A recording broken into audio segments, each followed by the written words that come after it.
할렐루야. 네, 반갑습니다. 여러분들 지금 새봄이 돼가지고 성도님들이 어디 많이 갈 데가 많은가 봅니다.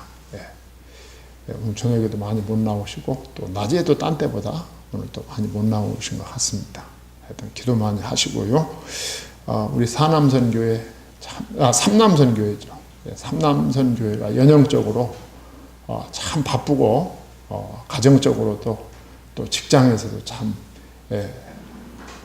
어려운 나이죠. 네, 많이 힘들 겁니다. 오늘 찬양 준비하느라고 수고하셨고 우리 모두가 은혜 받았죠? 네, 우리 사남선교회 위해서 많이 기도해 주시기 바랍니다. 자, 이제 오랜만에 제가 에스겔서로 또 돌아왔습니다. 지금 에스겔서를 뭐 구약성경 어디나 마찬가지지만 에스겔서를 지금 어떻게 우리가 읽어가느냐 하면 에스겔서를 구속사적으로 읽어가는 것입니다. 구속사라 하면 예수 그리스도와 그분의 십자가, 예수 그리스도와 그분의 십자가로 이 구약성경을 풀어간다. 에스겔서를 풀어간다. 그렇게 보시면 됩니다. 구약성경 속에는 예수 그리스도라는 말이 보이지 않습니다. 하나님께서 살짝 덮어놓으셨어요.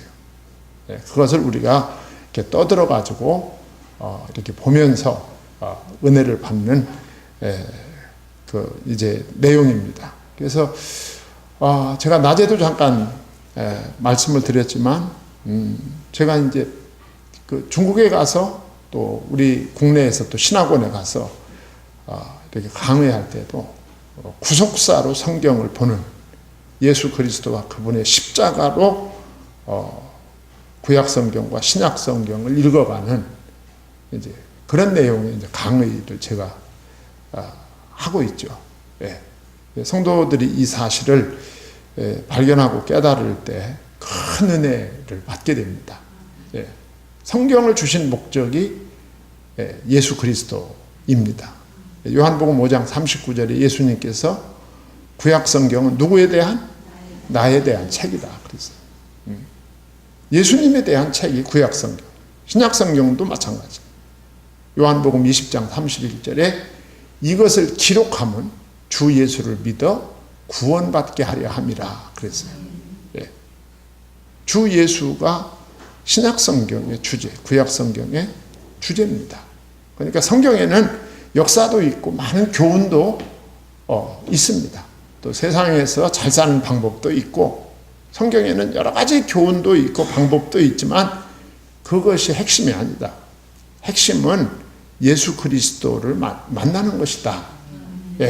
그리고 예수 그리스도를 통하여 우리가 하나님을 만나고 하나님의 왕국에서 하나님과 함께 영원히 살게 되는 길을 보여주는 것이다 라고 하는 것이 구약성경이 존재하는 목적입니다. 그래서 우리가 성경을 읽을 때 이제 그런 그 성경관이 이제 우리의 생각에 이게 그 관이 생겨야 된다 그 말이죠. 그래서 지금 우리가 에스겔서를 읽는데 에스겔서는 매주 첫째, 둘째 주 하면 또 시간이 많이 가가지고 다 잊어버리니까 에스겔서는 지금 에스겔이 어디 있어요? 바벨론에 있어요. 바벨론에 포로로 잡혀와 있습니다. 지금 이스라엘 백성들은 바벨론 포로로 잡혀갈 때 우리는 하나님의 백성이니까 바벨론 가서 오래 있지 않을 거야. 그러니까 어려울 때만 하나님 찾는 거야. 어려울 때만. 뭐 살기 편하고 잘 돌아가고 모든 일이 잘 될 때는 우상으로 빠져요. 그 어려울 때는 우리가 하나님의 선민이지. 우리가 하나님의 백성이지. 그러니까 하나님께서 우리를 도와줄 거야. 참 사람만큼 이 간사한 존재가 없어요. 진짜. 그러니까 바벨론 포로로 왜 잡혀갑니까? 이스라엘 우상 숭배에 빠졌기 때문에 하나님이 이스라엘 백성들을 사실은 언약 백성으로 회복시키기 위해서 바벨론 포로에 집어넣는 거예요. 사실은. 깨닫고 돌아오라 그거 아니겠어요? 그런데 그들이 바벨론으로 포로로 잡혀가면서 우리는 언약 백성, 하나님의 백성이기 때문에 하나님이 우리를 돌봐줄 거야. 예. 우리가 한 주나 두 주, 길어야 한 달 정도 있으면 다시 돌아가게 될 거야. 그런 생각을 하고 있었어요. 예. 그 자기들 생각이죠. 뭐 생각은 자유지요. 뭐. 예. 그런데 뭐 한 달이 가고요, 1년이 가고, 2년이 가고, 10년이 가고, 20년이 가도 꿈쩍도 안 한단 말이에요. 이스라엘 백성들이 계속 바벨론에서 고생을 하는 거죠. 하나님께서, 여러분, 이스라엘 백성이 어떤 백성입니까? 언약 백성이란 말이에요. 예. 하나님께서 아브라함 때부터 이스라엘 백성에게 언약을 주신 거죠. 예. 조상 아브라함 때부터 이삭, 야곱 쭉 내려오면서 그 언약이 계속 계승되는 거죠. 내가 너한테 땅을 주겠다, 민족을 주겠다, 내 씨로 말미암아 천하 만민이 복이 될 것이다 라고 하는 이 언약을 품은 백성이 이스라엘 백성이다. 예. 내 씨로 말미암아 천하 만민이 복이 될 것이다. 예. 내 씨, 아브라함의 씨, 이삭의 씨, 야곱의 씨, 유다의 씨, 다윗의 씨 중에 천하 만민의 복이 될 메시아가 오실 것이다. 이게 하나님의 약속이란 말이죠. 하나님은 시건치 않는 하나님이라고 그랬어요. 그리고 하나님은 약속을 반드시 지키시는 하나님이시다. 하나님은 시건할 수 없는 하나님이다. 그렇다면 이스라엘 백성이 우상숭배에 빠지고 범죄에 빠져도 이스라엘 백성을 버릴 수 없는 하나님의 입장이 있습니다. 뭐 때문에? 언약 때문에 버릴 수가 없는 거야. 예. 믿기를 바랍니다. 그 바벨론의 하나님이 바벨론에 집어넣었어요. 집어넣으니까 이스라엘 백성들이 낙심에 빠지고 절망에 빠지고 의기소침에 빠지게 되는 거죠. 그러니까 하나님께서 에스겔 선지자를 통해서 회복에 대한 비전을 심어주는 거야. 너희들은 결코 망하지 않는다. 예. 내가 너희들을 회복시킬 것이다. 너희들은 바벨론에서 해방될 것이다. 라고 하는 그 환상을 통해서 언약 백성의 비전을 보여주는 것이 에스겔서다. 할렐루야. 그래서 본장 에스겔서 46장은 우리가 지난 시간에 1절부터 15절까지 내용을 공부했습니다만, 이 본장 46장은 에스겔서 가운데서도 가장 중요한 내용인 하나님의 은혜로 장차 임하게 될 메시아 왕국의 축복을 예언한 본서 전체의 마지막 5부, 40장에서 48장이 마지막 5부입니다. 예. 이 5부 40장에서 48장의 일련의 기사입니다. 예. 패역했던 백성을 하나님이 떠나셨지 않습니까? 하나님에게 버림받은 거예요. 왜? 백성들이 패역했어. 우상숭배에 빠졌다. 하나님을 버렸다. 하나님도 이스라엘을 버렸어요. 예. 그런데 그 하나님이 다시 돌아오셨다. 할렐루야. 다시 돌아오셨다. 돌아오실 수밖에 없어요. 하나님. 뭐 때문에? 언약 때문에 돌아오실 수밖에 없는 거예요. 하나님은 약속을 변개할 수 있는 분이 아니기 때문에 하나님은 돌아올 수밖에 없는 거죠. 하나님이 다시 돌아오셔서 내가 이스라엘 중에 거하겠다. 예. 내가 이스라엘 중에 거하겠다. 그 상징으로 하나님이 보여주시는 환상이 새성전입니다. 새성전. 할렐루야. 지난 시간에 이어서 계속 이어지는 새성전을 내가 건축하겠다. 예. 너희들이 지금은 바벨론에서 고생하고 있지만 내가 너희들을 바벨론 포로에서 해방시켜 너희들이 예루살렘에 돌아가서 내가 새성전을 건축하게 해주겠다. 성전이 뭐 하는 곳입니까? 예배하는. 예배가 뭐죠? 하나님과 하나님의 백성이 만나는 곳이란 말이죠. 그러니까 예배당을, 성전을 회복시키겠다, 예배를 회복시키겠다, 이 말은 내가 너희를 만나주겠다, 그 말이죠. 얼마나 감사한 내용입니까? 내가 너희를 만나주겠다. 예. 새 성전에 대한 환상은 내가 너를 만나주겠다. 예. 성전이나 성막은 영원한 것입니까? 영원한 거 아니죠. 이 세상에 영원한 물건은 없습니다. 그 새 성전이나 성막은 영원하지 않다. 영원하지 않은 성막이나 성전을 통해서 영원한 만남을 보여주는 거예요. 그 영원한 만남은 성전 대신 예수 그리스도를 보여준다, 그 말이죠. 예. 나는 예수 그리스도 안에서, 새 성전 되시는 예수 그리스도 안에서 너희를 영원히 완전히 만나주겠다 라고 하는 환상을 보여주는 거죠. 예. 그래서 지난 시간에 46장 1절로 15절에서 다 잊어버렸죠, 또. 네. 지금 몇 주 지났습니까? 예. 하나님 앞에 각종 제사를 드렸어요. 그 제사에는 뭐가 필요하다고? 제물. 제물에 또 피. 예. 제사, 제물, 피. 이게 전부 예수 그리스도와 그분의 십자가의 보혈을 예표적으로 보여주는 거죠. 예. 각종 제사를 누구를 통해서 준비시켰느냐? 왕을 통해서 준비시키고 제사장이 제사하게 만드는 거예요. 예.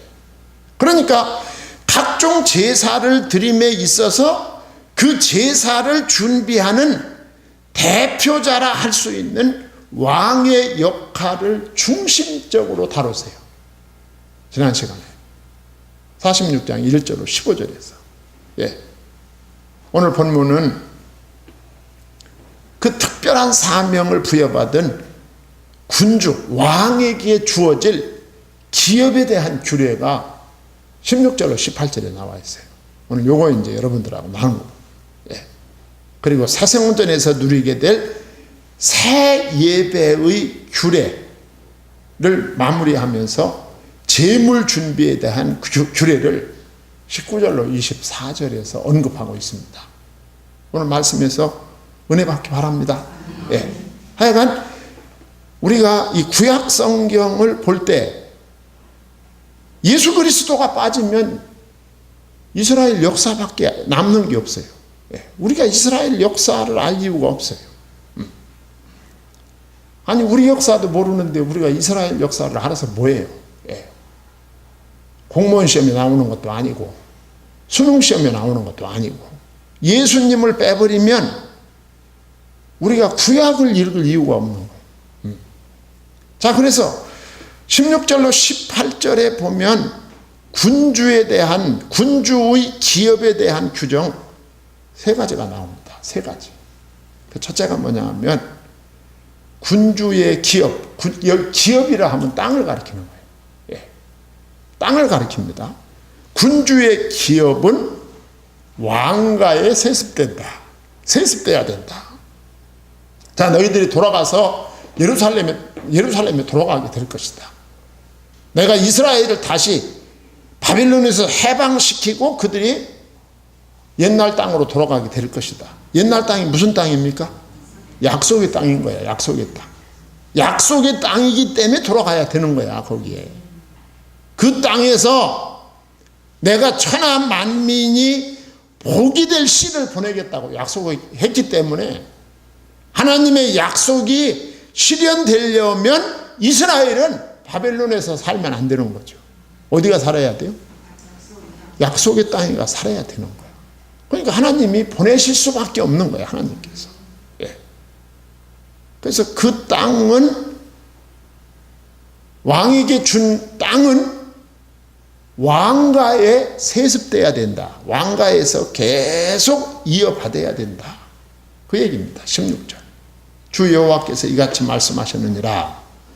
군주가 만일 한 아들에게 선물을 준즉 그의 기업이 되어 그 자손에게 속하나 이는 그 기업을 이어받음이니와.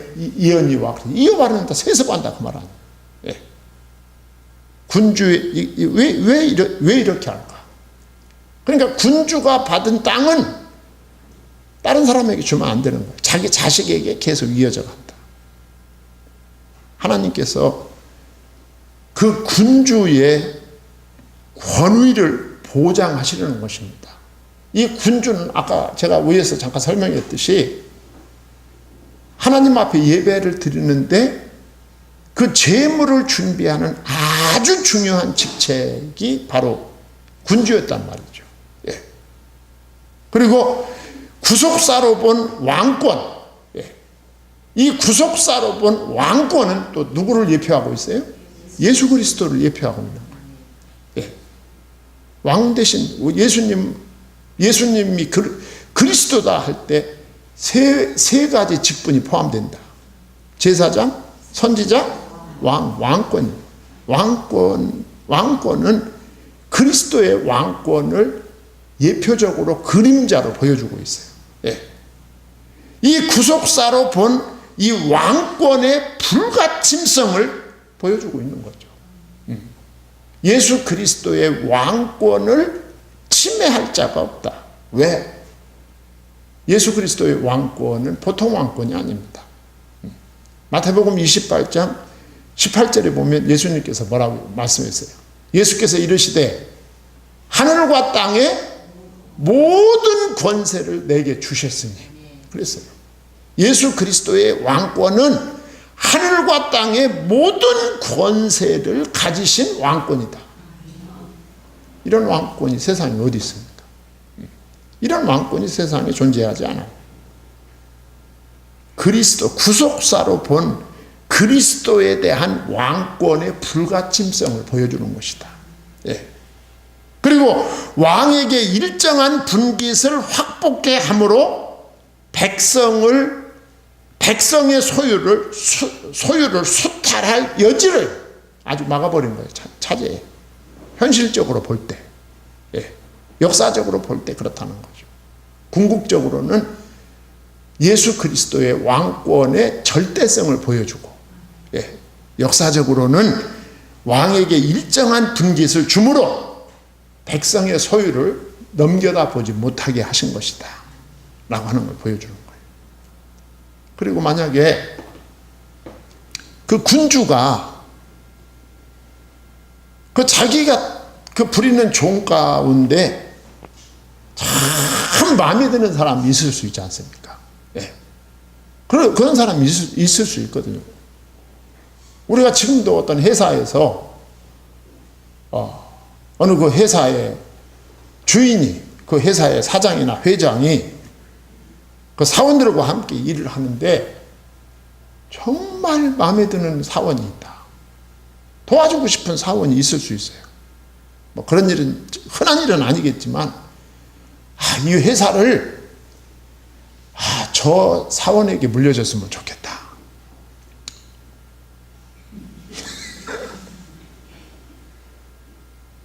어떻게 얼굴이 별로 비치고 있게.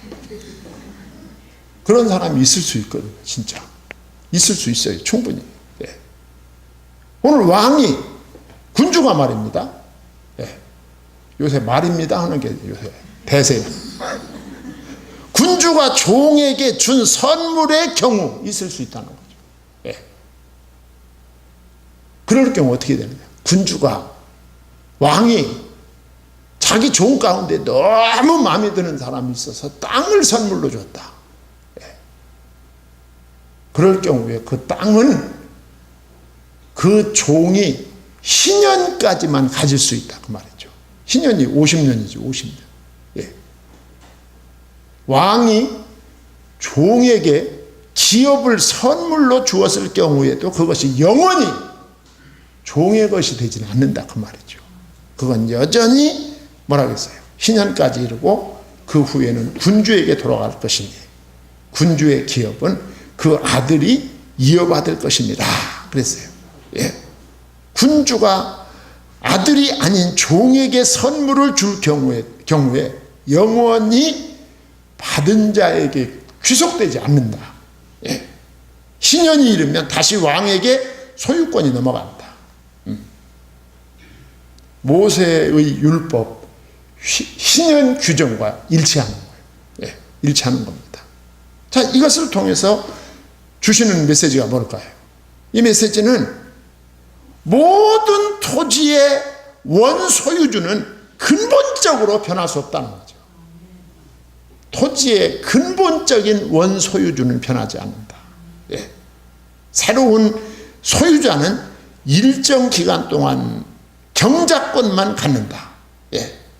그래서 모든 토지의 궁극적인 소유주는 사람이 아니라 누구다? 여호와 하나님이시다 라고 하는 걸 보여주는 거예요. 예. 약속의 땅은 당신들이 지금 바벨론에 와서 고생하고 있지만, 예. 당신들이 가서 살아야 될 그 약속의 땅에 가서는 그 땅이 사실 원소유주는 여호와 하나님이시다. 사람의 것이 아니다 라고 하는 걸 보여주고 있습니다. 자, 그러면서 18절에 보면 군주는 자기 권력을 이용해서 백성의 기업을 강탈할 수 없다 이렇게 말씀을 주고 있어요. 군주는 백성의 기업을 빼앗아 그 산업에서 쫓아내지 못할지니 군주가 자기 아들에게 기업으로 줄 것은 자기 산업으로만 할 것임이라. 백성이 각각 그 산업을 떠나 흩어지지 않게 할 것이니라 그랬어요. 예. 여러분, 이스라엘 왕 가운데 남의 집 포도원을 빼앗았던 왕 기억납니까? 두자? 예, 아합이요. 그런 일이 다시는 있어서는 안 된다는 거예요. 예. 자기 백성에게 준 모든 기업은 근본적으로 누가 정해준 거야? 하나님께서 정해주신 것이다. 예. 이것은 누구도 변개할 수 없는 신성불가침의 영역이다. 군주가 자기의 권력을 이용해서 힘없는 백성의 것을 강제로 자기 것 삼을 수 없다. 너희들이 돌아가서 앞으로 살아야 될 약속의 땅에서 그런 일이 일어나면 안 된다. 예. 그러면서 이 권세를 가진 군주가 백성의 기업을 보호해야 할 의무를 밝히고 있어요. 예. 18절 하반절에 백성이 각각 그 산업을 떠나 흩어지지 않게 할 것이니라 그랬어요. 그 백성은 어떤 백성입니까? 언약 백성이란 말이죠. 예. 이스라엘의 군주가 존재하는 이유는 언약 백성을 잘 지키고 보호하라 그 말이에요. 예. 언제까지? 하나님의 언약이 실현될 때까지 믿기를 바랍니다. 예. 사실 오늘날도 그렇지만 당시 백성들의 의식주 문제를 해결할 수 있는 원천은 토지뿐입니다. 토지. 오늘날도 아무리 과학, 문명이, 지식이 아무리 발달돼도 우리가 하루에 3때 먹는 것은 어디에서 나온 거? 땅에서 나온 거를 먹어야 살게 돼 있어요. 아무리 잘났어도. 아무리 잘났어도 공기를 마시고 구름똥 싸는 사람은 없어요. 참 신기해. 그 하나님께서 만들어 놓으신 창조 질서가 참 오묘막측하죠. 예. 땅에서 나는 소산물을 먹어야 살도록 돼 있어요. 사람이. 예. 그러니까 백성들의 의식주 문제를 해결할 수 있는 원천이 토지뿐이다. 예. 먹는 것뿐만 아니라 사는 것도 땅에서 살 수밖에 없어요. 땅에서. 풍선 속에서 살 수 있어요. 공중에 떠서 살 수 있어요. 가는 것이 아니에요. 예. 그리고 어떤 이유로든 땅을 잃은 사람은 남의 종이 될 수밖에 없었어요. 그 당시에 살려면. 그마저 안 되는 사람은 흩어질 수밖에 없었다. 고향을 떠나 흩어질 수밖에 없었다. 하나님이 보실 때 언약 백성이 언약의 땅을 떠나 흩어진다는 것은 있을 수가 없었던 거죠. 그러니까 군주는 백성이 각각 그 산업을 떠나 흩어지지 않게 할지니라. 그들의 재산권을 군주는 자기가 가진 권세로 뺏으면 안 된다. 오히려 보호해 줘야 된다. 예. 하나님께서 이렇게 섬세하게 왕권까지 통제한 것은 왕조차도 하나님 앞에서는 구원받아야 할 연약한 존재임을 드러내기 위한 것입니다. 왕도 죄인이고 왕도 구원이 필요한 연약한 존재다. 예. 그리고 왕권에 대해서 이렇게 제한을 둔 것은 앞으로 오실 완전하고 영원한 왕과 대비시키기 위한 것입니다. 완전하고 영원한 왕은 한 분뿐이다. 예수 그리스도, 하늘과 땅의 모든 권세를 가지신 구원자, 중보자 예수뿐이다 라고 하는 것을 대비시키기 위한 것이란 말이에요. 그러면서 두 번째로 이제 19절로 20절에 보면 다른 얘기입니다. 전혀 다른 얘기. 예. 재물 준비에 대한 규례가 나옵니다. 예. 그래서 오늘 본문은 성전 구조에 대한 보충적인 기록입니다. 보충적인 기록. 성전에 여러 가지 그 구조물이 있잖아요. 성전에. 예. 우리 교회가 예를 들어 말하면, 여러분 쉽게 말하면 우리 건물이 하나인데 2층에는 본당이 있고 3층에는 중고등부 예배실이 있고 1층에는 뭐 교역자실, 목욕실, 유치원, 유치부가 있고 회의실이 있고 뭐 지하에는 뭐 아동부실이 있고 성가대 연습실이 있고 식당이 있고 이 전부 다 구조가 다르잖아요. 지금 그 얘기하고 있는 거예요. 성전 구조에 대해서 제가 앞에서 말씀을 드렸어요. 예. 42장에서 말씀을 드렸다. 42장 14절 이하에 연결되어 있는 내용입니다. 예. 목사님, 우리가 언제 42장 한 적 있나요? 있어요, 한 적이. 예. 있어요. 그리고 그 내용이 레위기의 제사 제도와 흡사합니다. 흡사해. 예. 자, 그러면서 이제 19절로 20절에 보면 제사장의 부엌에 대해서 말씀하고 있어요. 제사장들이 하나님 앞에 제사 드리기 위해서 제물을 준비해야 되잖아요. 그럼 그 장소가 필요한 거. 그 장소가 제사장의 부엌입니다. 자, 19절에 보면 그 후에 그가 나를 데리고 그랬어요. 하나님의 사자가, 천사가 에스겔을 데리고 문곁 통행구를 통하여 북쪽을 향한 제사장의 거룩한 방에 들어가시니 그 방 뒤 서쪽에 한 처소가 있더라. 예. 이게 지금 환상 중에 보여준 거야. 그리고 20절에 그가 내게 이르시되 이는 제사장이 속건제와 속죄제 희생제물을 삶으며 소재 제물을 구울 처소니 그들이 이 성물을 가지고 바깥들에 나가면 백성을 거룩하게 할까 함이니라 하시고 그랬어요. 제물을 준비하는 방에 대해서 말씀하고 있어요. 예. 아까 제가 제사, 제물, 피, 이것은 누구를 예표한다고? 예수 그리스도와 그분의 십자가와 보혈을 예표하는 것이다. 예. 왜 그러냐면 이 제사 5대 제사가 있지 않습니까? 레위기에. 예. 그 레위기에 5대 제사가 나오는데 오늘 본문에는 속건제, 소제, 속죄제 이렇게 나온단 말이죠. 이 모든 제사는, 구약의 제사는 한시적인 효력을 지닙니다. 예. 그 효력이 한시적이에요. 예. 영원하지 않습니다. 그렇기 때문에 이 제사를 또 드려야 되는 거예요. 계속해서. 예. 매년마다 드리는 제사, 날마다 드리는 제사, 또 막 일주일마다 드리는 제사 계속 반복해야 되는 거예요. 그렇게 불완전하지만 그렇게 속죄함을 받아야 저주에서 해방받을 수 있어요. 그래 제사가 필요한 거예요. 하나님은 이 한시적이고 불완전한 제사를 통해서, 제사 제도를 통해서 완전하고 영원한 제사를 예표적으로 보여주는 거예요. 완전하고 영원한 제사가 어떤 제사일까요? 예수 그리스도의 십자가입니다.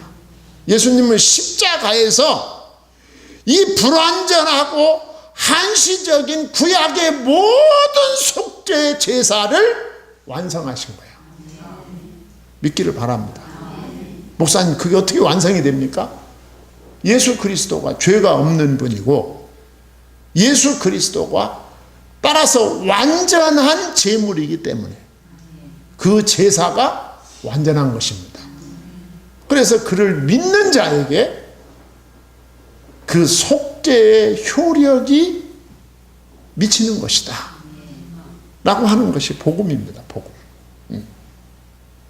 이 속건제는 하나님의 성물이나 타인의 소유에 손해를 입혔을 경우에 속죄 및 배상하는 제사입니다. 레위기 7장의 내용이죠. 속죄제는 모든 율법을 범한 죄를 속죄하며 인간의 근본적인 죄성을 고백하는 제사. 레위기 8장과 9장의 내용의 반복입니다. 그래서 오늘 본문은 속건제를 먼저 언급함으로 하나님과 관계뿐 아니라 인간 관계의 중요성을 시사하고 있는 거예요.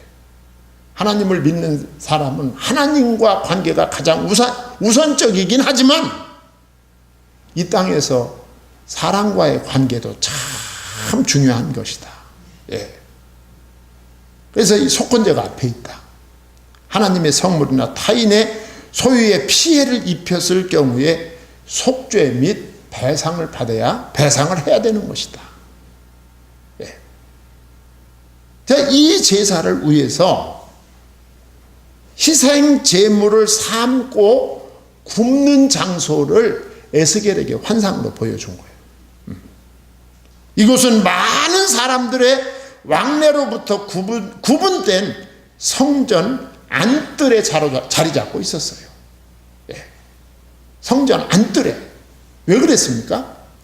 거룩한 것은 거룩한 곳에서 구별된 사람들에 의해서 다루어져야 하기 때문입니다.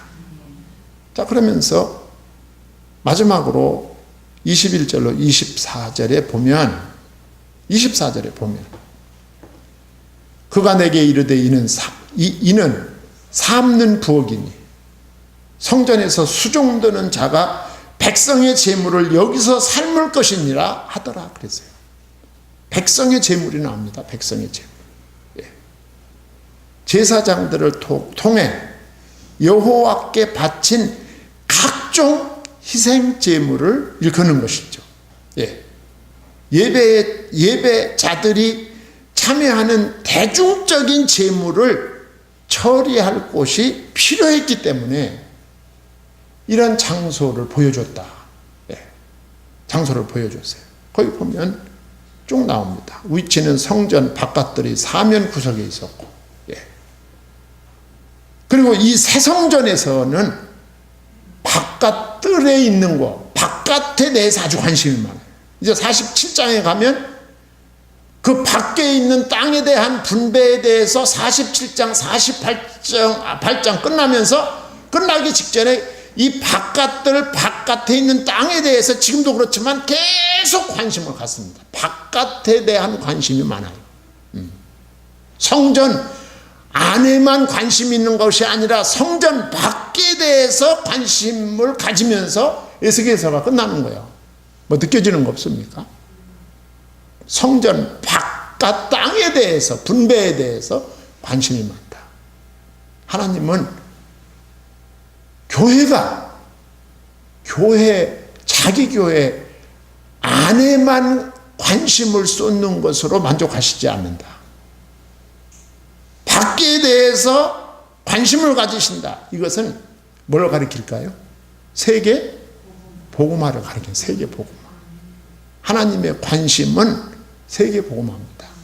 이 세계복음화에 대한 비전은 성경에 쭉 강물처럼 흘러오고 있어요.